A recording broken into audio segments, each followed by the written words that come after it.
గొప్ప తండ్రి, ఈ మధ్యాహ్న సమయమున మళ్ళా మీ పిల్లలంగా మీ మనసులో ఉన్న మాట కొరకు వేచి చేస్తున్నాం తండ్రి. మీ మనసులో ఉన్న ప్రతి మాటను మాకు అర్థమయ్యేలా సహాయం చేయమని, నీకు బిడ్డలుగా ఉండు కొరకు పుట్టిన వీరు యవ్వన కాలం ముందు తను పోగొట్టుకున్నటువంటి పరిశుద్ధతను, నిర్దోషత్వాన్ని తిరిగి సంపాదించుకోవడానికి బాప్తీసం అవసరమై ఉండగా మరి బాప్తీసానికి సంబంధించినటువంటి పాఠాలు మీ పిల్లలు నేర్చుకొని నీ కొరకు బ్రతుకున్నట్లు సహాయం చేయమని, చెప్పే ప్రతి మాట మీ పిల్లలకు అర్థమయ్యేలా ఆత్మ సహాయాన్ని దయచేయమని క్రీస్తు నామమున ప్రార్థన అడిగి వేడుకొంచున్నాం తండ్రి. ఆమేన్.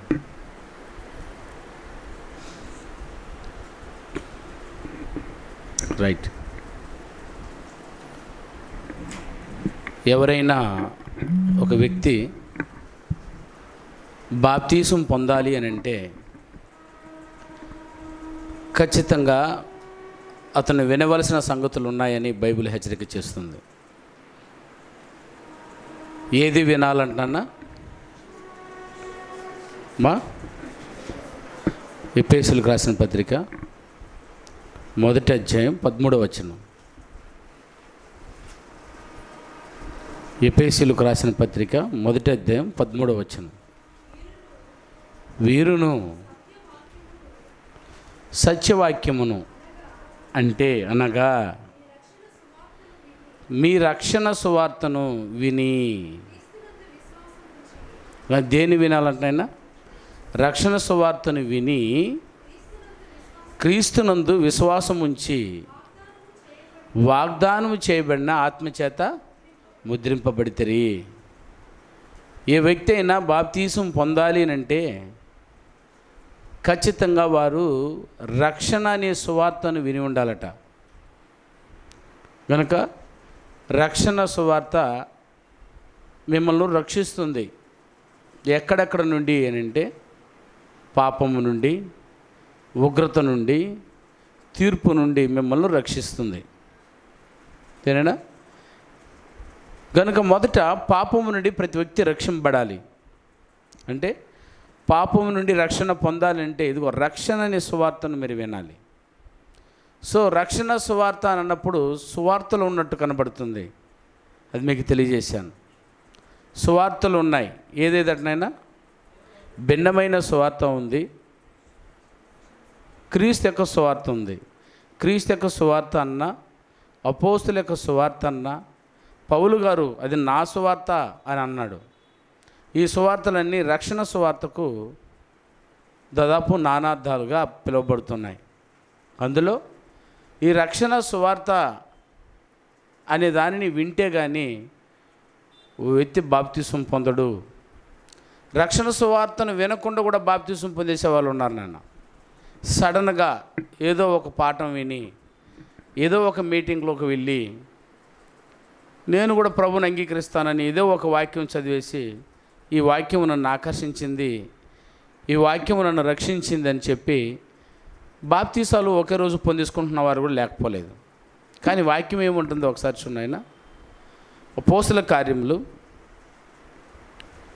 12వ అధ్యాయం 8వ అధ్యాయం 12వ వచనం. అపోస్తల కార్యములు 12వ అధ్యాయం 8వ వచనం. అపోస్తల కార్యములు 8వ అధ్యాయం 12వ వచనం.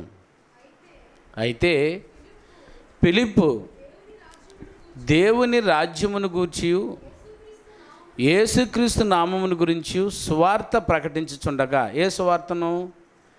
అది రక్షించే సువార్తను, అర్థమైనా? రక్షించే సువార్తను ప్రకటించుచూ ఉండగా వారు అతను నమ్మి పురుషులను స్త్రీలను బాప్తీసమును పొందిరి.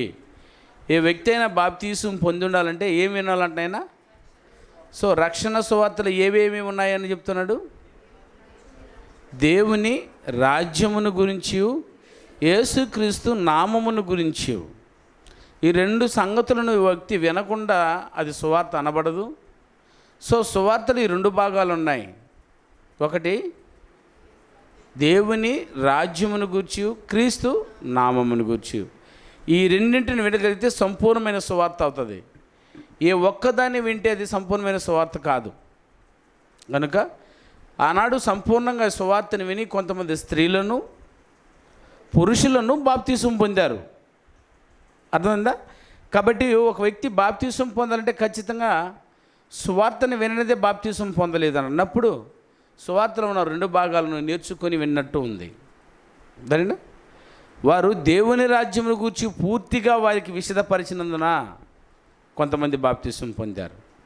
కొంతమందికి దేవుని రాజ్యమును గురించిన సత్యం అనే పాఠం వచ్చు, యేసుక్రీస్తు నామమున సత్యము అన్న పాఠం రాదు.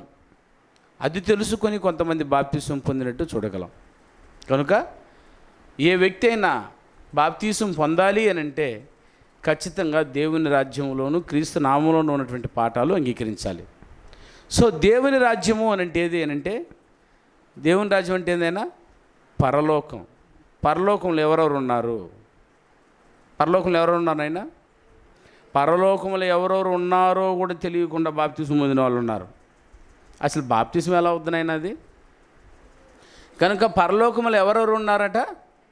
తండ్రి అయిన దేవుడు, కుమారుడైనటువంటి దేవుడు, పరిశుద్ధాత్ముడైన దేవుడు, దేవదూతలు.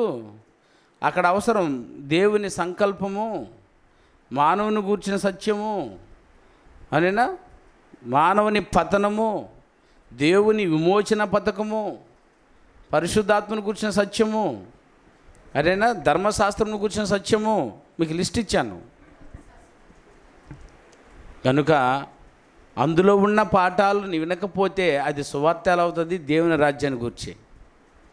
కాబట్టి దేవుని రాజ్యాన్ని గురించి పూర్తిగా వ్యక్తి తెలుసుకోగలిగినప్పుడు అక్కడికి వెళ్ళాలనుకుంటాడు. ఎవరైనా అమెరికాకి వెళ్ళాలనుకుంటే ఎందుకు వచ్చింది ఆశ వాళ్ళకి అని చెప్పాలంటే, అమెరికాను గురించి విన్నారు కదా, వింటే అవును అక్కడికి వెళ్ళాలి అనిపించింది. పరలోకం గురించి వినకుండానే పరలోకానికి వెళ్ళాలనుకుంటున్నాడంటే అక్కడ ఎందుకు వెళ్ళాలనుకుంటున్నాడు అసలు? అందుకని కనీసం అందులో ఉన్న పాఠాలు కొన్ని అయినా నేర్చుకోగలిగితే, ప్రథమమైన వాటిని నేర్చుకోగలిగితే ఓ వ్యక్తి బాప్తీసము పొందవచ్చు. అందుకని మీకు ఇప్పటికే దేవుని రాజ్యంలో ఉన్న పాఠాలు ఏదైతే విన్నారో ఒకసారి చూడకుండా చెప్పండి నాయన.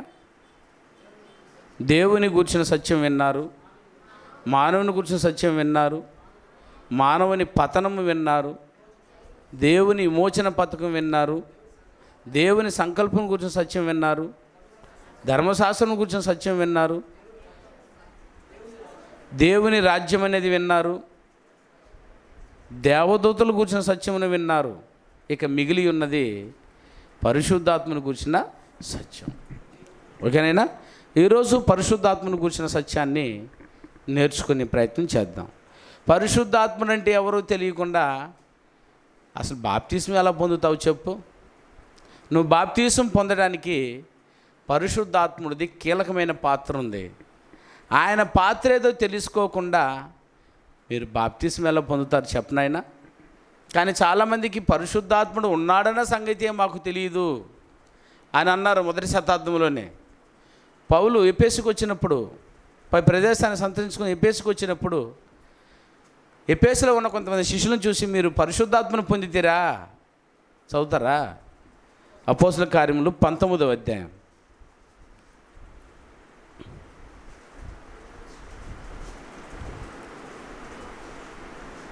అపోస్తుల కార్యములు 19వ అధ్యాయము 1వ వచనం చదవండి.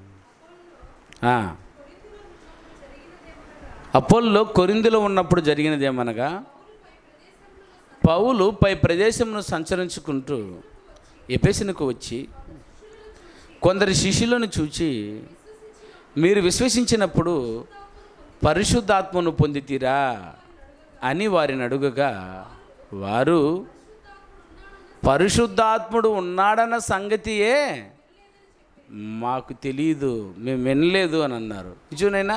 పరిశుద్ధాత్ముడు ఉన్నాడన్న సంగతి తెలియకుండా ఆ వ్యక్తికి ఏమి ఇవ్వకూడదట? బాప్తీసం ఇవ్వకూడదు. కానీ పరిశుద్ధాత్ముడు అంటేనే తెలియని వాళ్ళకి ఈరోజు బోచ్చడు మంది బాప్తీసం పొందేస్తున్నారు నాన్న. కనుక మీరు అలా ఉండకూడదని పాఠం మీకు చెప్తున్నాం. పరిశుద్ధాత్మ గురించి పరిపూర్ణంగా మీరు నేర్చుకోవాలి.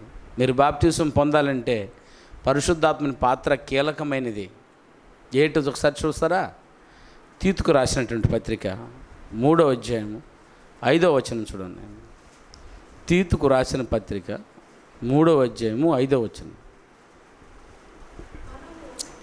మనము నీతిని అనుసరించి చేసిన క్రియల మూలంగా కాక తన కనికరము చొప్పుననే ఎట్నైనా తన కనికరము చొప్పుననే పునర్జన్మ సంబంధమైన స్నానము ద్వారాను పరిశుద్ధాత్మ మనకు నూతన స్వభావమును కలుగుజేయుట ద్వారా మనము రక్షింపబడదుము. నువ్వు రక్షణ పొందడానికి పరిశుద్ధాత్ముడు కీలకమైన పాత్ర ఉంది ఇక్కడ. చూసానైనా ఏంటంటే ఆయన పాత్ర ఏం చేస్తారంట మా బాప్తిసంలో ఆయన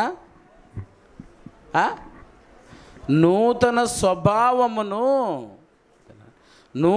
స్వభావమును అనుగ్రహిస్తాడట. నిన్ను తిరిగి జన్మింపజేసేది పరిశుద్ధాత్ముడురా. ఆయన గురించి తెలుసుకోకుండా బాప్తిసం పొందుతారా మీరు? అందుకని ఆయన గురించి పరిపూర్ణంగా తెలుసుకోవాల్సిన అవసరము ఉంది. కనుక ఈరోజు పరిశుద్ధాత్మను గూర్చినటువంటి సత్యము ఉన్న పాఠాన్ని మనము నేర్చుకుందాం కదనైనా, అవసరమే కదా, రైట్. కనుక పరిశుద్ధాత్మను గురించి మనం నేర్చుకుందాం. నేడు పరిశుద్ధాత్మ గురించి లోకంలో భిన్న అభిప్రాయాలు ఉన్నాయి. తెలుసా? చాలా అభిప్రాయాలు, విభిన్నమైనటువంటి అభిప్రాయాలు ఉన్నాయి. కారణం పరిశుద్ధాత్మ గురించి తెలుసుకోకుండా.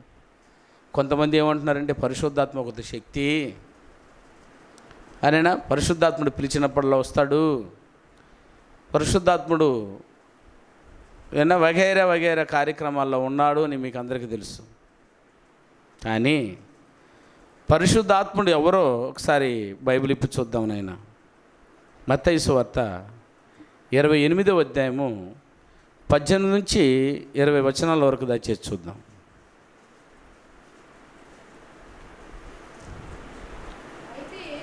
అయితే యేసు వారి యొద్దకు వచ్చి పరలోకమందును భూమి మీదను నాకు సర్వాధికారము ఇవ్వబడి ఉన్నది, కాబట్టి మీరు వెళ్ళి సమస్త జనులను శిష్యులుగా చేయుడి, తండ్రి యొక్కయు కుమారుని యొక్కయు పరిశుద్ధాత్మ యొక్కయు నామములోనికి వారికి బాప్తిసం ఇవ్వండి అన్నాడు. ది గ్రేట్ కమాండ్ అని దీనికి పేరు. తండ్రి యొక్కయు కుమారుని యొక్కయు పరిశుద్ధాత్మ నామములోనికి అనగా ముగ్గురు వ్యక్తులలో ఈయన ఓ వ్యక్తి అన్న సంగతిని మొదట గుర్తించాలి. అర్థమైనా? తండ్రి, కుమారుడు, పరిశుద్ధాత్ముడు, వీరు ముగ్గురులో ఒక్కొక్క వ్యక్తులు. అర్థమైందేనా? కాబట్టి వ్యక్తి అన్న సంగతి మనకు అర్థమవుతుంది. చూడండి, ఈయన వ్యక్తి అంటే అర్థం చెప్పాను ఆయన. వ్యక్తి అంటే ఏందమ్మా? వ్యక్తి అంటే అర్థం ఏంటి?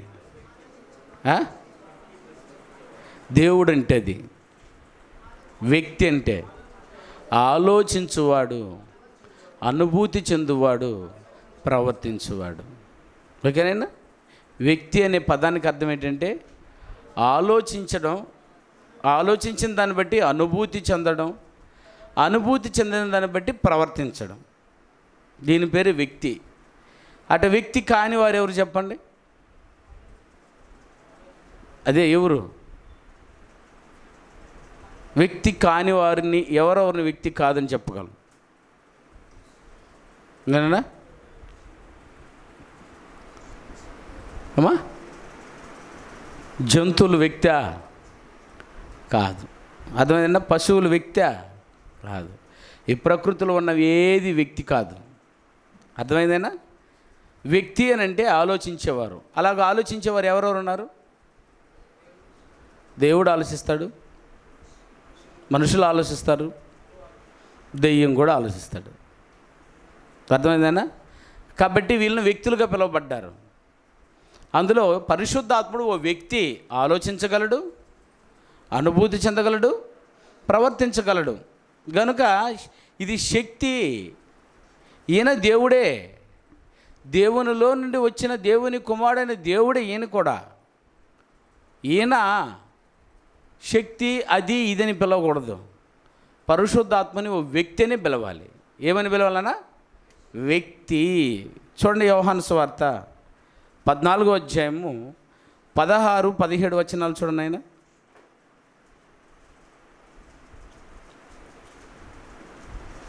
యోహాను సువార్త 14వ అధ్యాయము 16, 17 వచనాలు.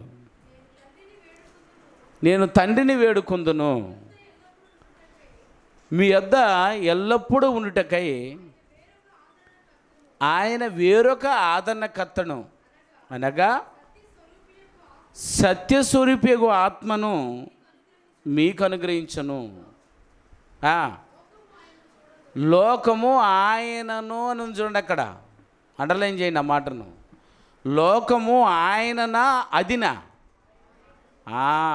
ఆయనను చూడదు, ఆయనను ఎరగదు గనుక ఆయనను పొందనేరదు. మీరు ఆయనను ఎరుగుదురు. ఆయనను వచ్చింది చూడండి ఇక్కడ ప్రతిసారి.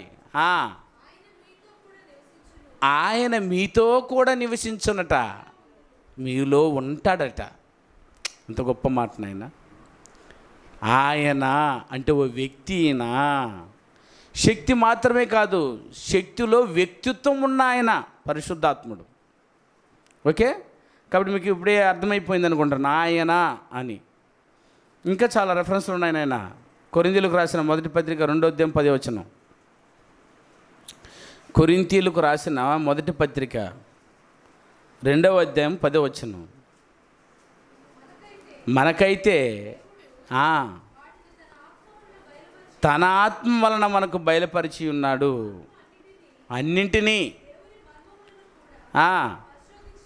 చున్నాడు అని చూడండి. పరిశోధించుచున్నాడా, పరిశోధించుచున్నదా? చున్నాడు అని ఎవరంటాం? వ్యక్తిని అంటాం. ఆవును మళ్లించుకొని పరిశోధించుచున్నాడు ఆవుగారు అంటావా? కోతిగారు అంటావా? లేదా కోతిగాడు అంటారా? చూసారా, వ్యక్తిని మాత్రమే సంబోధించేవాటిని. పరిశోధించుచున్నాడు. ఓకేనా?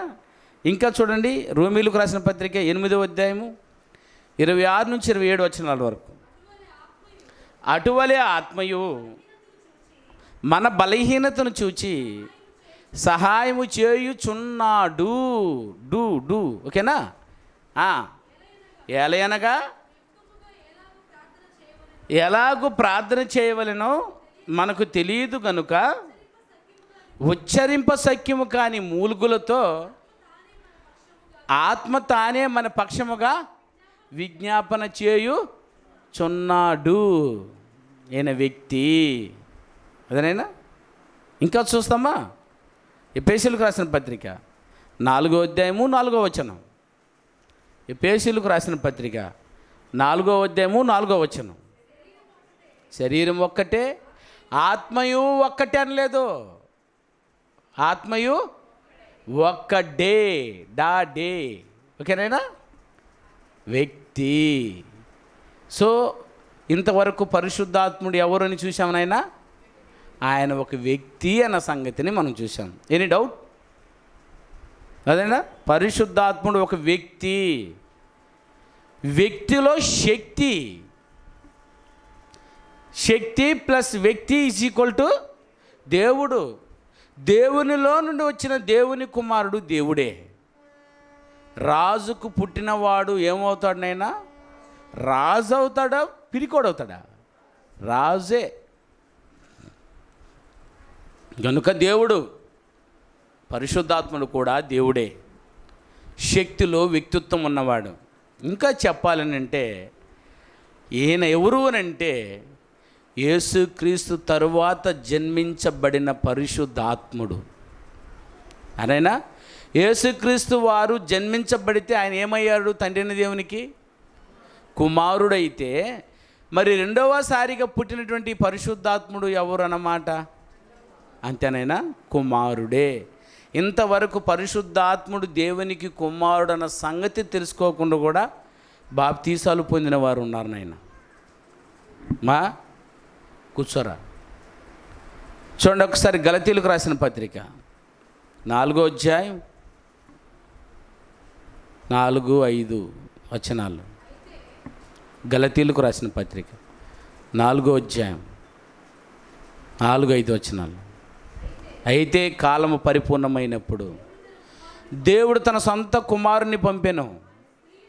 ఆయన స్త్రీ యందు పుట్టి మనము దత్తపుత్రులము కావాలనని ధర్మశాస్త్రమునకు లోబడిన వారిని విమోచించుటకై ధర్మశాస్త్రమునకు లోబడిన వాడాయను. మరియు వీరు కుమారులైనందున నాయన తండ్రి అను మొరపెట్టే తన కుమారుని ఆత్మను మనలోనికి పంపెను. కుమారుని ఆత్మను, ఏ ఆత్మను? పరిశుద్ధ ఆత్మను మనలోనికి పంపెను. ఎవరట నేను పరిశుద్ధాత్మ? ఎందుకు తెచ్చుకున్నావు అమ్మాయి వాడిని? నేను వాక్యం విని ఇస్తున్నాడా? వాళ్ళ తల్లిదండ్రుల దగ్గర వదిలిపెట్టచ్చు కదా. నువ్వు నీకెందుకు ఈ భారం? ఎంతమందిని డిస్టర్బ్ చేస్తున్నావు చూడు. నువ్వు నిన్ను వాక్యం వినకపోతే నువ్వు మంచి వాక్యం చెప్పేదానివేగా. జాగ్రత్తగా వినాలి నువ్వు. రైట్. సడనైనా ఎవరైనా పరిశుద్ధాత్ముడు ఎవరమ్మా? దేవునికి ఏమవుతానైనా కుమారుడు. ఏ కుమారుడు? చిన్న కుమారుడు. ఓకేనైనా? ఈయన ఎక్కడి నుంచి ఉన్నాడో అర్థం అవ్వాలి మనకి. అర్థమైందమ్మా? ఈయన ఎక్కడి నుంచి వచ్చాడు, ఎలా ఉన్నాడు, ఇది అర్థం అవ్వాలని అంటే 3 లోకాలు సృష్టి కలగజేయక మునుపు మనం ముందుకు వెళ్ళాలి. ప్రతి ఒక్కసారికి నేను అక్కడికి వెళ్ళి మీకు అర్థమయ్యేలా చెప్పుకుంటూ వస్తున్నాను. అందులో చూస్తే మొట్టమొదట ఎవరున్నారు నాన్న? 3 లోకాలు లేక మునుపు తండ్రి అయిన దేవుడు మాత్రమే ఉన్నారు. బాగానాలు మీరందరూ. తండ్రి అయిన దేవుడు మాత్రమే ఉన్నాడు. తాను ఒంటరిగా ఉండుట మంచిది కాదు. తనలాంటి పిల్లలు ఆయనకు అనేక మంది కావాలి. తనలాంటి వారు కావాలా? తనలాంటి పిల్లలు కావాలా? తనలాంటి పిల్లలు కావాలి. అర్థమైందా? అందుకే మొట్టమొదట ఆ పిల్లలను సృజించుకోవడానికి మొట్టమొదట ఎవరిని కన్నాడని ఉంది బైబిల్లో? యేసుక్రీస్తు వారిని కన్నాడు. అంటే తనలో నుండి ఒక భాగం. కనడం అంటే మనం ఏమనుకున్నామంటే కనడానికి అమ్మ ఉండాలి కదా. మనం ఏమనుకున్నామంటే అమ్మ ఉంటేనే పుడతామని మనం అనుకుంటున్నాం. అంతేనాయినా? అమ్మ ఉంటే కదా మనం పుట్టేది అనుకుంటున్నాం. అంతేనమ్మా? అమ్మ లేకపోయినా పుట్టామన్న సంగతి నీకు తెలియదు. నువ్వు అమ్మ కడుపులో పుట్టావా లేకపోతే అమ్మ కడుపు పుట్టక మునిపోయినా ఉన్నావా?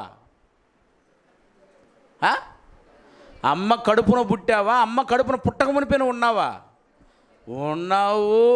ఎవరిలో ఉన్నావు? అదుగో దేవుడులో ఉన్నావు. తరతరములు మా నివాస స్థలమో నీవే. మేము అక్కడి నుంచి పుట్టిన వారము, ఆయనలో పుట్టిన వారం. ఆయనలో పుట్టిన వారమా అంటే ఆయనలో పుట్టినటువంటి యేసుక్రీస్తు వారు కూడా ఉన్నారు. సో మొట్టమొదట పుట్టినవారు, ఆయనలో నుండి భాగం రాగలిగిన వారే యేసుప్రభు వారు. ఆ తదనంతరం ఎవరైనా పరిశుద్ధాత్ముడు. ఎవరు వచ్చానైనా? పరిశుద్ధాత్ముడు. ఈయనెవరు? చిన్న కుమారుడు. అటు తర్వాత వచ్చింది ఎవరు? దేవదూతలు. ఎవరైనా నోటి మాట చేత, వారు కనలేదు, నోటి మాట చేత పుట్టారు. అర్థమైనా? అంటే ఈ పరిశుద్ధాత్ముడు అక్కడే ఉన్నాడు. ఆయన సృష్టిని కలగజేసేటప్పుడు కూడా ఉన్నాడు. మనమందరం ఏమనుకుంటామంటే బాప్తీసం పొందితే కదా పరిశుద్ధాత్ముడు వచ్చేదని మనం అనుకుంటున్నాం. కానీ ఆయన 3 లోకాలను కలగజేయక మునుపు ఉన్నవాడు. 3 లోకాలను కలగజేయడానికి ప్రధాన పాత్ర వహించినవాడు. అనగా తండ్రి యొక్క సంకల్పానికి నాంది పలకడంలో పరిశుద్ధాత్ముడు కూడా ఉన్నాడు. అంటే తండ్రి యొక్క ఆలోచనలు ఏది, ఆ ఆలోచన అంతా పంచుకున్నవాడు కూడా పరిశుద్ధాత్ముడు. అంటే ఏది అని అంటే దేవునికి అనేక మంది కుమారులు కావాలి అని అంటే ఈ అనేక మంది కుమారులను తయారు చేసే పనిలో ఎవరు కూడా ఉన్నారు నాయనా?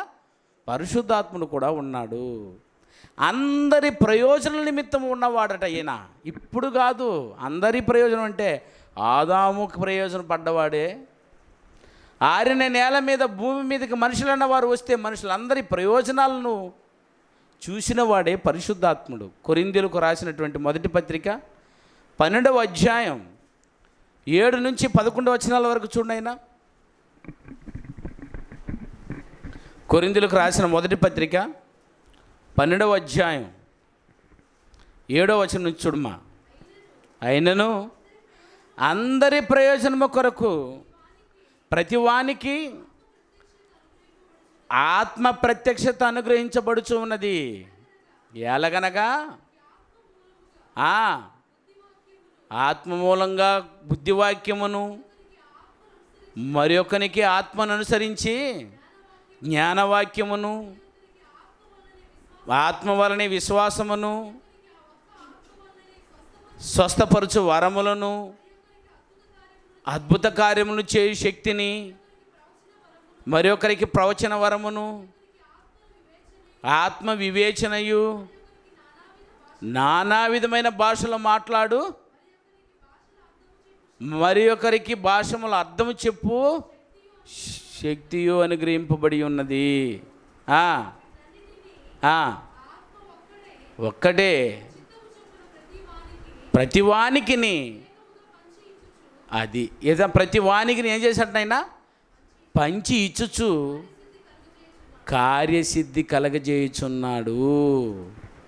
ప్రతివానికి పంచి ఇస్తున్నాడట ఆత్మను.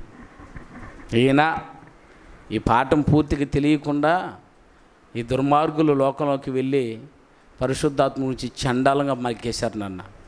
కానీ పరిశుద్ధాత్ముడు ప్రతివానికి అనేనా వారి అవసరం కొరకు తన ఆత్మను పంచిపెట్టాడట. అంటే ఆయన ఎక్కడెక్కడ ఎలా పంచిపెట్టాడో ఒకసారి చూద్దాం. మొట్టమొదట ఈ సృష్టి నిర్మాణాన్ని చేసేటప్పుడు పరిశుద్ధాత్ముడు ఉన్నాడా లేడా? నేనేనా ఉన్నాడమ్మా? పరిశుద్ధాత్మను సృష్టిని కలగజేసేటప్పుడు ఉన్నాడా లేడా? ఎక్కడ ఎలా ఉన్నాడు? ఆదికాండము 1వ అధ్యాయము 2వ వచనం. Very good. ఆదికాండము 1వ అధ్యాయము 2వ వచనం. భూమి నిరాకారముగాను శూన్యముగాను ఉండెను, చీకటి అగాధ జలములపై కమ్మి ఉండెను, దేవుని ఆత్మ ఏటైనా దేవుని ఆత్మ జలముల మీద అల్లాడుచూ ఉండెను. దేవుని ఆత్మ లేకపోతే దేవుడా? దేవుడు కూడా ఆత్మే కదా.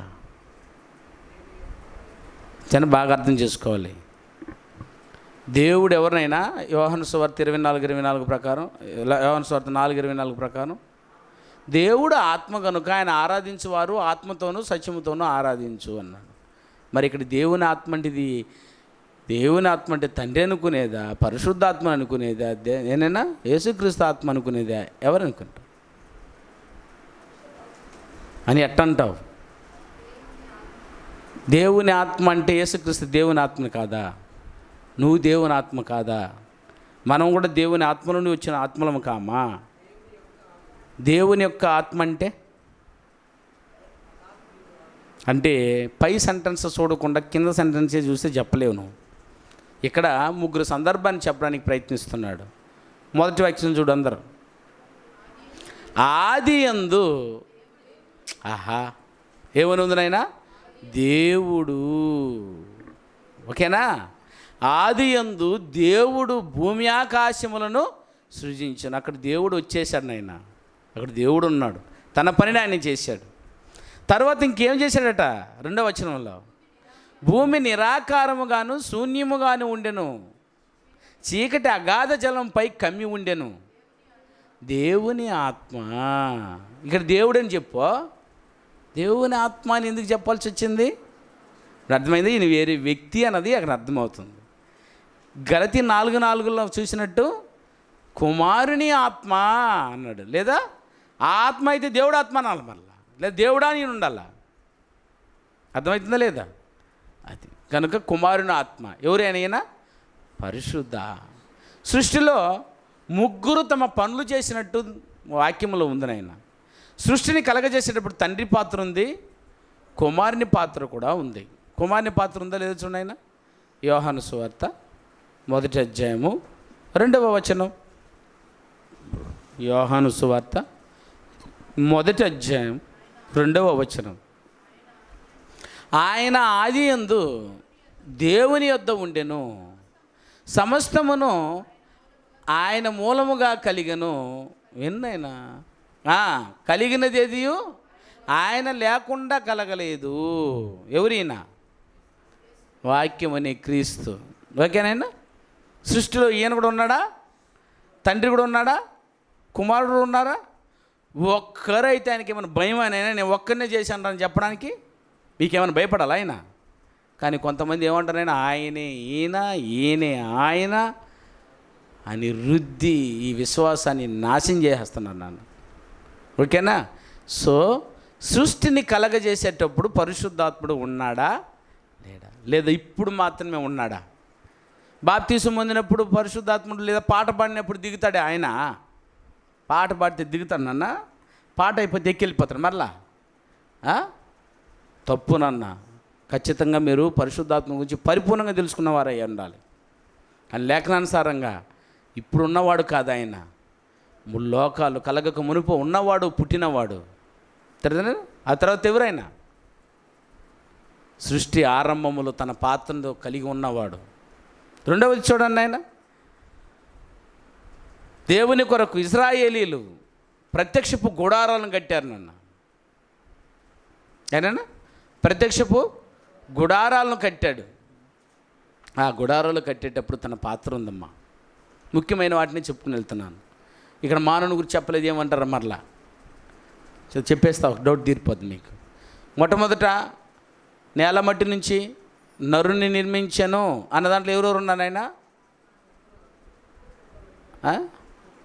ఎవరుండాలా? ముగ్గురు ఉండాలా. 26వ వచనం చూడండి. ఆదికాండం 1వ అధ్యాయం 26వ వచనం. దేవుడు మన స్వరూపమందు మన పోలిక చొప్పున మన మన మన మన మన మనం అంటేందైనా అక్కడ ఎవరో ముగ్గురు ఉన్నారు. ఒకరికంటే ఎక్కువగా ఉండే దాని పేరే మనం అదైనా. ఏమన్నాడేమో, దేవుడు మన పోలిక చొప్పున మన స్వరూపము చొప్పున నరులను చేయుదము. ఓకేనా? మన పోలిక చొప్పున నరులను చేయుదము అంటే మనం అంటే ఇక్కడ ముగ్గురు ఉన్నారు. వాళ్ళు ఎవరెవరు తెలియాల. నరుని చేసేటప్పుడు ముగ్గురు ఉన్నారంట. తండ్రి ఉన్నాడా? ఆదికాండం 2వ అధ్యాయం 7వ వచనం. దేవుడైన యెహోవా నేల మట్టితో నరుని నిర్మించెను. ఓకే, దేవుడు నేల మట్టితో నరుని నిర్మించాడు. యెహోవా దేవుడు అని పేరు కూడా ఉంది అక్కడ. యోహాను సువార్త 1వ అధ్యాయం 2వ వచనం ప్రకారము ఆయన లేకుండా ఏది కలగదంటే అది మానవుడు కలిగే అవకాశమో లేదు. అందులో ఎవరి పాత్ర ఉంది? ఆయన యేసుక్రీస్తు పాత్ర ఉంది. యోబు గ్రంథం 33వ అధ్యాయము 4వ వచనాన్ని చూడండి.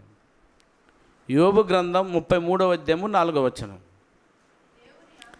దేవుని ఆత్మ, ఇక్కడ చూశానైనా దేవుని ఆత్మ నన్ను సృజించాను అన్నాడు యోబు గారు. ఇంకా కింద సర్వశక్తిని యొక్క శ్వాస నాకు జీవముని ఇచ్చెను. చూశారు నాయన? పరిశుద్ధ ఆత్ముడు నరుని కలగజేయడంలో ఆయన పాత్ర ఉంది. తండ్రి పాత్ర ఉంది. నరుని చేయడంలో ఎవరెవరి పాత్ర ఉందైనా? తండ్రి పాత్ర, కుమారుని పాత్ర, పరిశుద్ధాత్మని పాత్ర. ఓకే, సృష్టిలో ఎవరెవరి పాత్ర ఉంది? తండ్రి పాత్ర, కుమారుని పాత్ర. ఇప్పుడు ఎక్కువగా ఎవరిని గురించి మనం ఆలోచిస్తున్నాం? అది ఆయన ఉన్నాడో లేదో చూసుకుంటూ రావాలి. కాబట్టి సృష్టి నిర్మాణంలో పరిశుద్ధాత్ముడు ఉన్నాడు, నరుని నిర్మాణంలో పరిశుద్ధాత్ముడు ఉన్నాడు. వేస్ట్ నైనా నువ్వు బాప్తిసం ఎలా పొందుతావు? వినాలి నువ్వు. నేను ఖచ్చితంగా మాట్లాడతా. నువ్వు నేర్చుకోకపోతే నేనేం చేయలేను.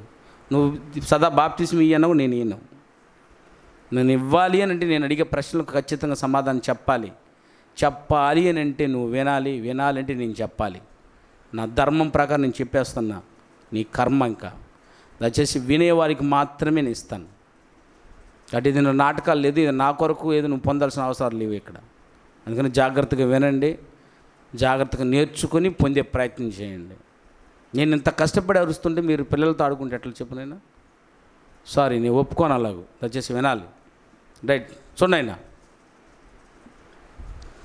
పరిశుద్ధ ఆత్ముడు ప్రత్యక్షపు గుడారాలు కట్టేటప్పుడు తన పాత్రతో ముందున్నాడు.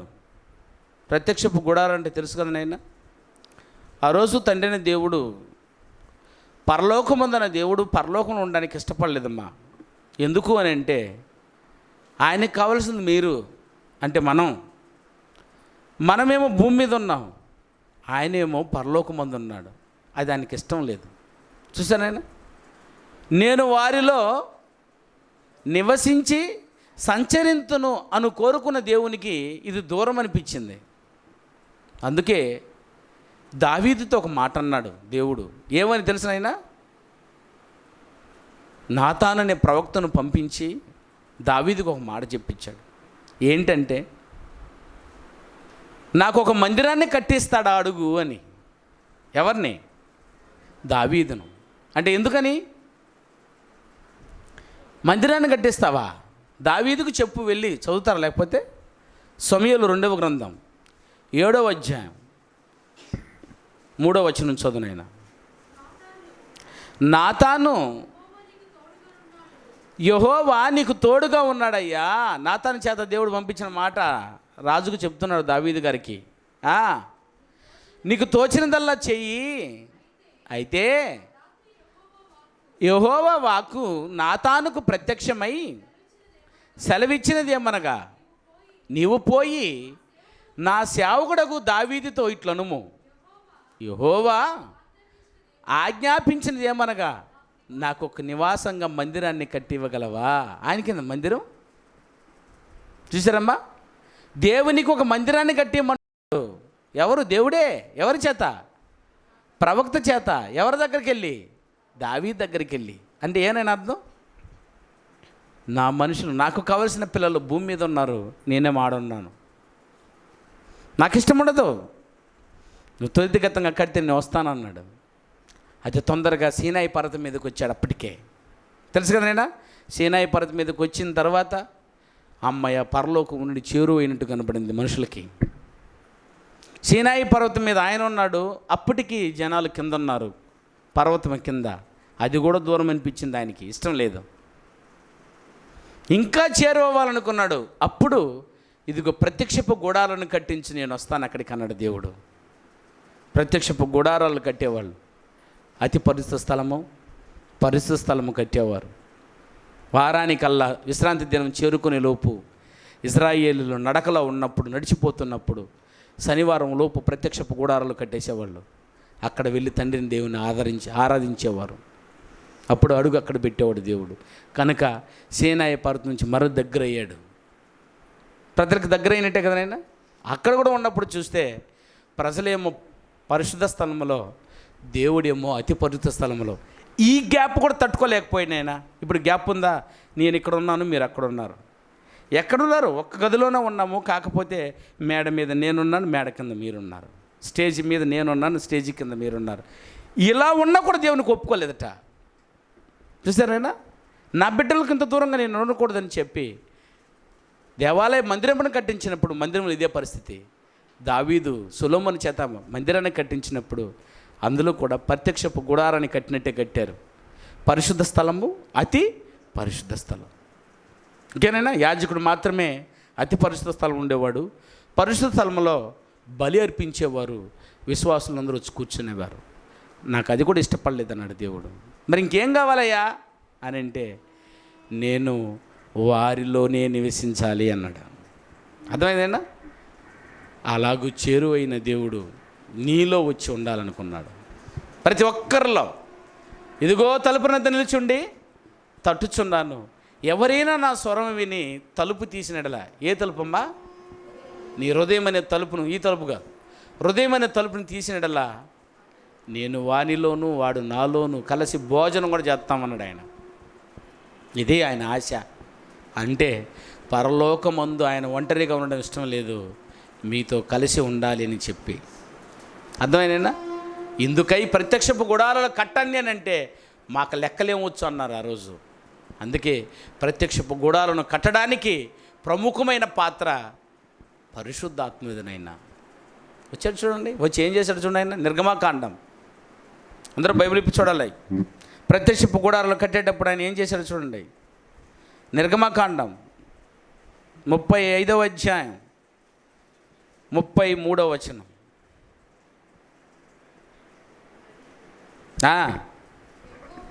యెహోవా చదువు.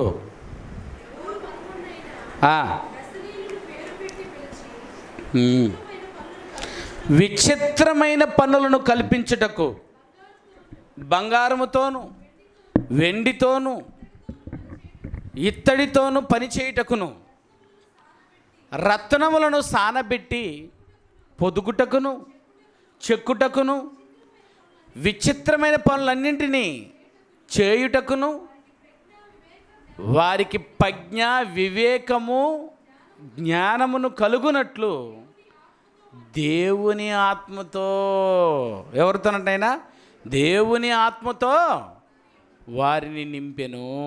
దేవుని ఆత్మ వచ్చిన తర్వాత నేను పరిజ్ఞానం ఇవన్నీ వచ్చింది. ఈరోజు విద్య ఎట్ట వచ్చింది అనుకుంటున్నారా? వీళ్ళు నేర్పించడానికి వారికి ఎవరు నేర్పించింది? పరిశుద్ధాత్ముడు. మరిచిమా మాకు ఈరోజు స్కూల్లో వాళ్ళు ఏబీసీలు నేర్చుకుని వస్తున్నారు కదా, వాళ్ళకి ఎవరు నేర్పించిందట? ఇదిగో పరిశుద్ధాత్ముడు. ఇంకనైనా ఈ కమ్మల ముక్కు పుడక ఉంగరం ఇదంతా చేసేదానికి కూడా ఎవరు నేర్పించింది? అదిగోరా పరిశుద్ధాత్ముడు. బస్సును తయారు చేసేదానికి ఎవరు నేర్పించింది? ఫ్లైట్ని నేర్పించేదానికి ఎవరు నేర్పించింది? ఈరోజు సిమ్ కార్డు, ఫోన్లు, ఇవన్నీ కెమెరాలు, ఇవన్నీ ఎవరు? ఆయన లేనిది ఏది లేదు నైనా. జనం ఏమనుకుంటారు? వెరవేగుతున్నా, నేను కనిపెట్టేసింది. ఏందో నువ్వు కనిపెట్టేది? ఎవరు నింది దాంట్లో? అదుగో నాయన పరిశుద్ధాత్ముడు. మన వాళ్ళకి ఇది అర్థం కాక దిగిరా, ఏందైనా దిగి వచ్చేది అని నీ కొరకు ఎప్పుడు ప్రయోజనకరుడై ఉన్నాడయ్యా. అరిస్తే రాడునన్నా. ఆయన ఎప్పుడైతే ఏ కాలంలో ఏ పని చేయాలో తన ఆత్మను పంచిపెడుతున్నాడు. అదిగో ఓకేనా? సృష్టి నిర్మాణంలోను, నిన్ను చేయడంలోను, ప్రత్యక్షపు గుడారము కట్టడంలోను, దేవాలయపు మందిరాన్ని కట్టడంలోను తన పాత్రను పరిశుద్ధాత్మను కొనసాగించాడు. అంతేనా? ఇంకా చూడండి కావాల్సింటే, న్యాయాధిపతుల కాలంలో ఏనా ఇశ్రాయేలీలు ఫిలిస్తీన్ల చేతిలో చిక్కుకుంటారు నాయన. తెలుసు కదమ్మా?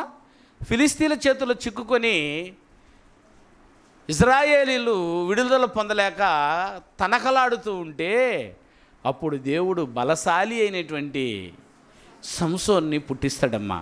అప్పుడు కూడా ఎవరు పాత్ర ఉంది నాయన? యెహోవా ఆత్మ, దేవుని ఆత్మ, పరిశుద్ధాత్మ. పాఠం పరిశుద్ధాత్మ గురించి మాట్లాడు. ఓకేనా? ఏనైనా పరిశుద్ధాత్ముడు అక్కడ ఏం చేశాడు తెలిసినైనా? సంసోను గర్భమును ధరించబడిన వాడై పుట్టి విపరీతమైన బలశాలి అయి కొవ్వు పట్టింది మధ్యలో. అయినా జన్మను మరిచిపోయాడు. తాను కారణ జన్ముడన్న సంగతిని మరిచిపోయి ఆయనైనా తన కళ్ళతో చూశాడట అమ్మాయిని. విన్నారా ఈ పాఠం? వినేసి ఉంటారనుకుంటా, చెప్పాను నేను. అవునైనా కళ్ళతో చూసి ఎవరినైతే యుద్ధము చేసి ఎవరైతే ఇజ్రాయేల్ను అంటబెట్టుకొని ఉన్నారో వారిని విడిపించడానికి ఆయన పుట్టిస్తే వాళ్ళ అమ్మాయిని పోయి పెళ్లి చేసుకుంటావా?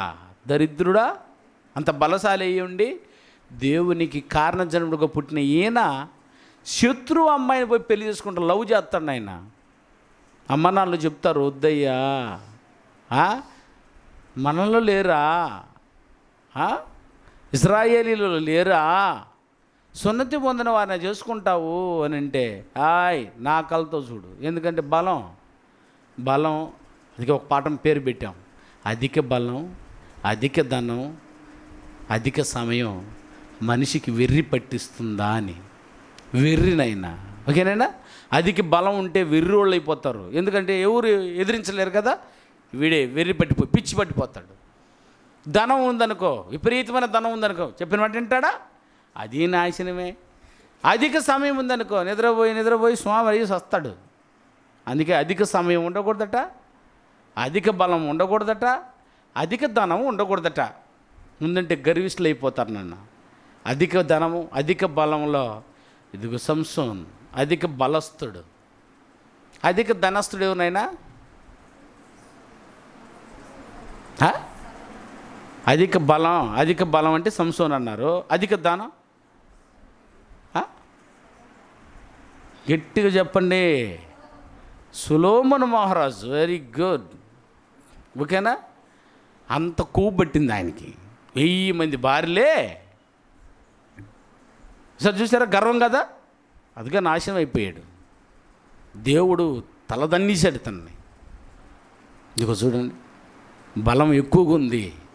ఒక్కసారి జన్మను మర్చిపోయాడు. ఈయన కారణ జన్ముడు, అది మరిచిపోయాడు. పంట ఏమైనా పెంటని చేసుకున్నాడు పెళ్ళాన్ని. వాళ్ళ కుటుంబం మెట్టాడితో కూడా తెలియకుండా పోయి, మనం కూడా వెతికి వెతికి వెతికి వెతికి గుంటలో పడతారు చాలామంది. ఇట్లా తర్వాత చూస్తే ఏమైంది, ఆయన బాగుంది, ఎర్రగా ఉంది, బుర్రగా ఉంది చేసుకొచ్చాడు.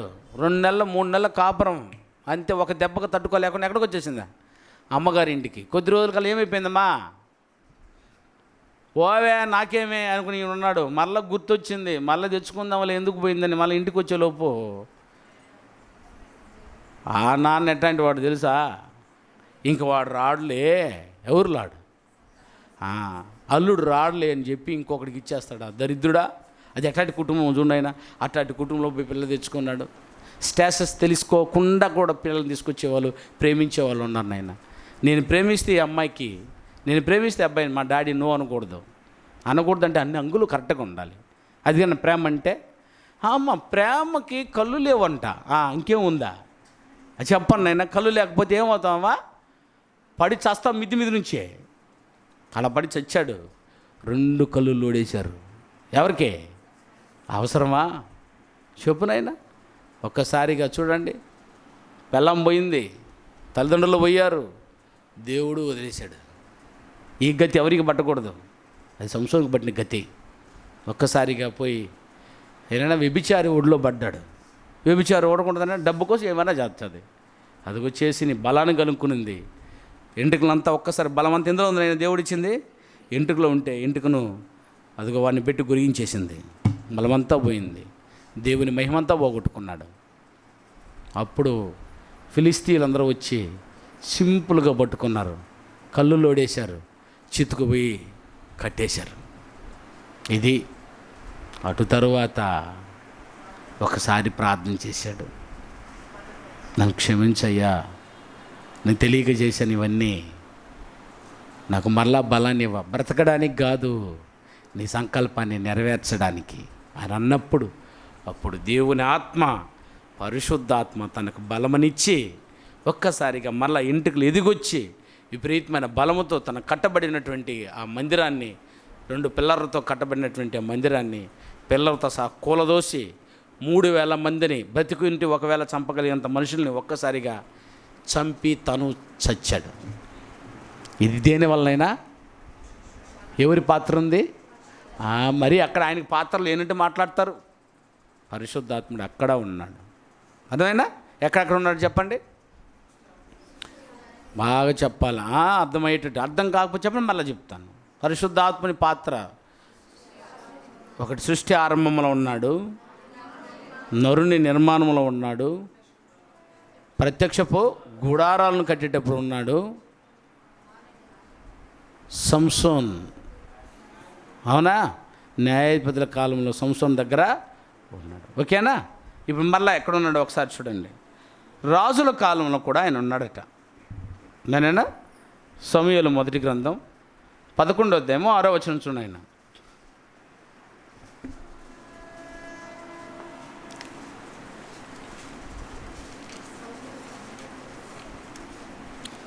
సమూయేలు మొదటి గ్రంథం 11వ అధ్యాయము 16వ వచనం, 6వ వచనం. సౌలు ఏనైనా ఆ వర్తమానమును వినగానే దేవుని ఆత్మ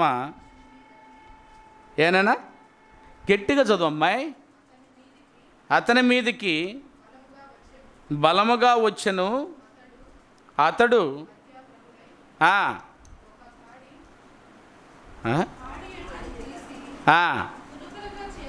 తునకలుగా చేసి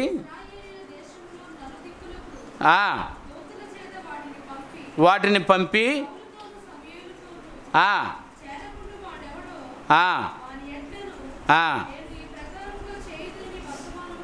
వర్తమానమును చేశాను.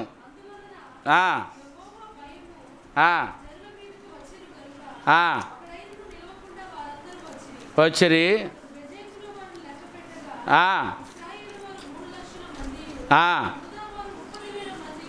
ఓకే.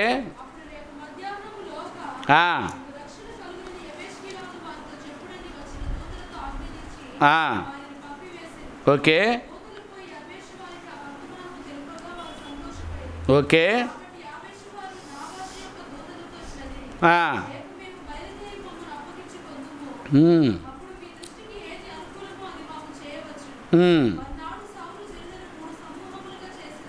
తరువాత వారు తెల్లవారు సమయమున వచ్చి అమ్మోనీయులను హతము చేయగా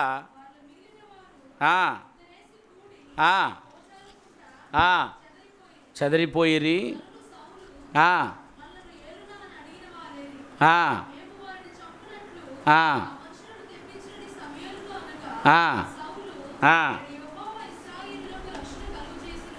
కనుక అవును,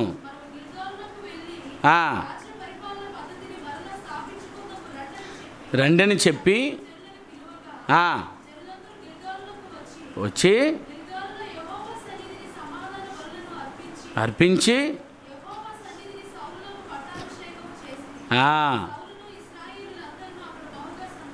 బహుగా సంతోషించిరి. సౌలును పట్టాభిషేకం చేయడానికి ఎవరైనా తోడుంది? పరిశుద్ధాత్ముడు ముందు తైలంతో రాయించిన సంగతి మీకు అర్థం అవ్వాలంటే ఇంకొక అధ్యాయం చదవండి. అయితే 16వ అధ్యాయం 13వ వచనం చదవండి. 16వ అధ్యాయము 13వ వచనం. 16వ అధ్యాయము 13వ వచనం. అదుగో సమూయేలు తైలపు కొమ్ముని తీసి వాని సహోదరుని ఎదుట వానికి పట్టాభిషేకము చేసెను. నాటి నుండి యెహోవా ఆత్మ ఆజ్ఞనైనా నాటి నుండి ఆనాటి నుండి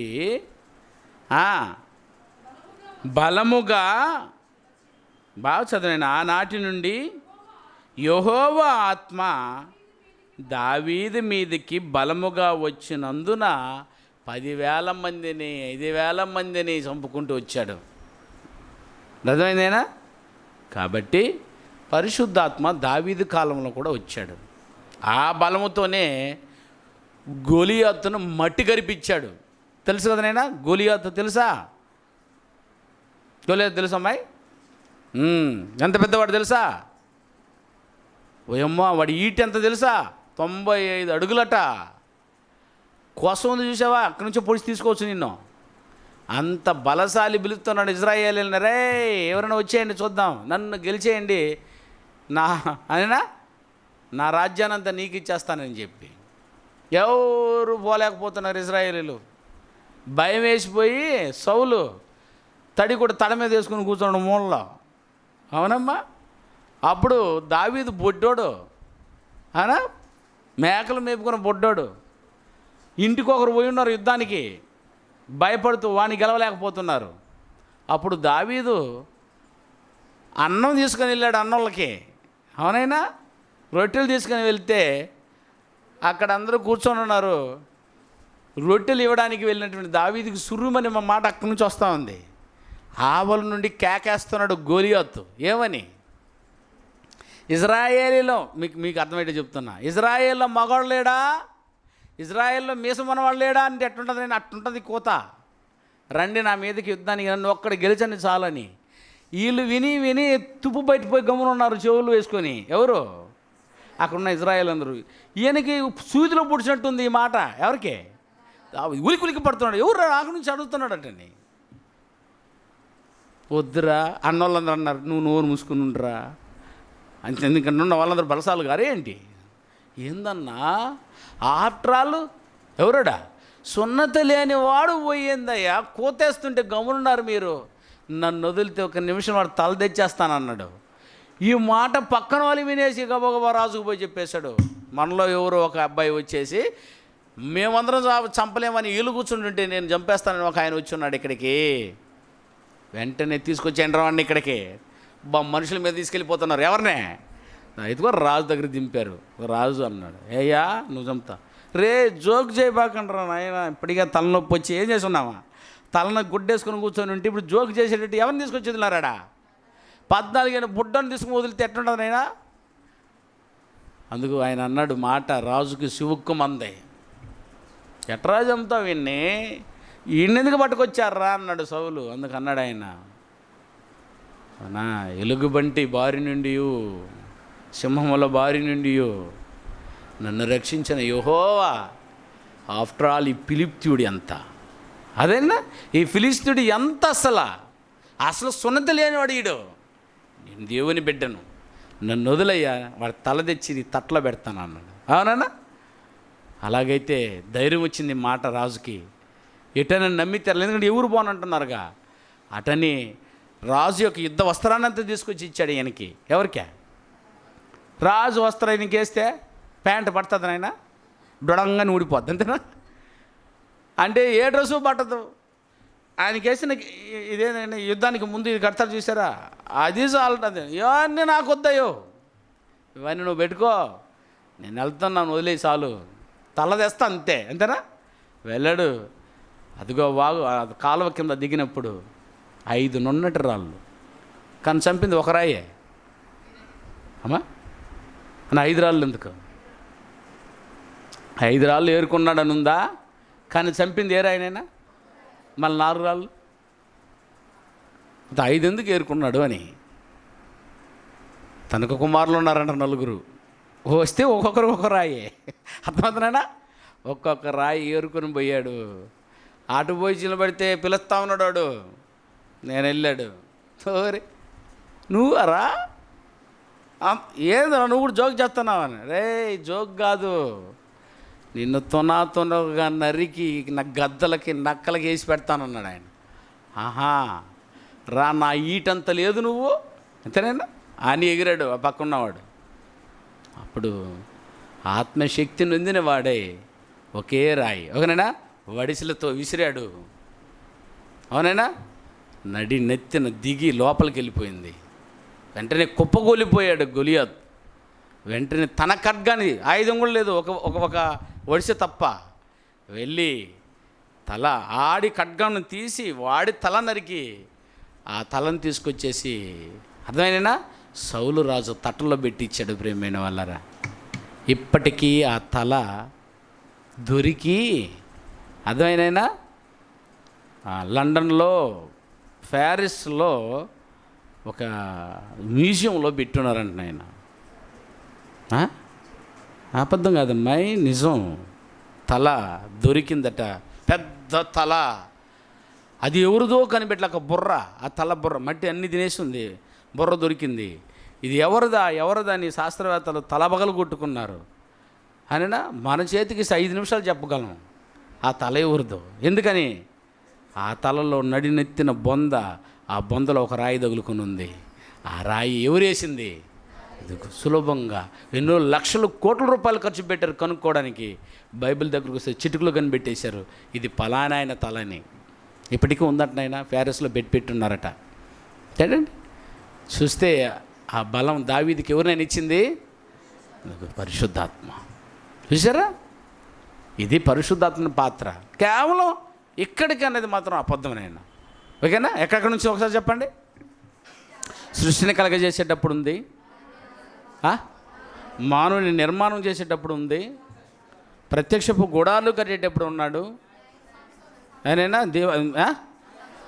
సంసోను ఆయనైనా, ఆ తర్వాత దావీదు దగ్గర, అవునైనా అదే సౌలు పట్టాభిషేకం చేసినప్పుడు తైలం రాసి కనిపెట్టినటువంటిది ఆత్మే. ఎన్ని దగ్గర పరిశుద్ధాత్మ పనులు ఉన్నాయి, ఓకేనా?